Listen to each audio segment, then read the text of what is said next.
रजिया सुल्ताना। हिंदुस्तान पर खानदान गुलामा की हुकूमत थी। सुल्तान अल्तुतमिश के दौर में हर तरफ बगावतें उठ खड़ी हुई। अल्तुतमिश के 11 बेटे और एक बेटी थी।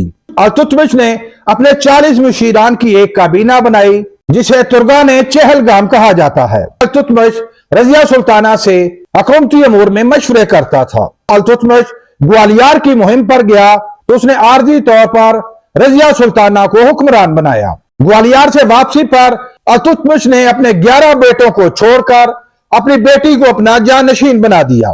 खानदान के लोगों के अलावा तुर्क और अरब मुशीरान ने इसको अपनी तौहीन समझा। अल्तुतमिश की वफात के बाद मुशीरान ने उसके बड़े बेटे रुकनुद्दीन को तख्त पर बिठा दिया। वो एक अय्याश हुक्मरान साबित हुआ।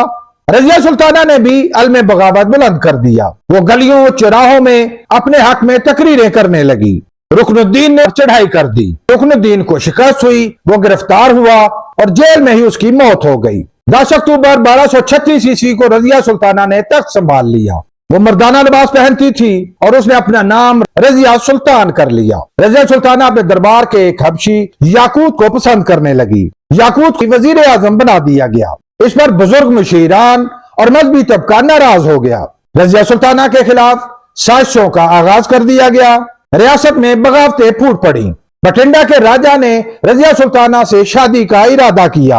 इनकार पर मलक अल्तोनिया ने हमला कर दिया। रजिया सुल्ताना की फौज ने बगावत कर दी।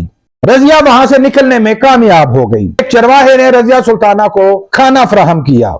बादता इसी जंगल में रजिया सुल्ताना की लाश मिली। रजिया सुल्ताना के खिलाफ किस किस ने साजिश की, रजिया सुल्ताना ने कितना अरसा हुकूमत की और रजिया सुल्ताना की मौत कैसे हुई, ये सब जानने के लिए हमारी नीचे दी गई मुकम्मल वीडियो जरूर देखिए।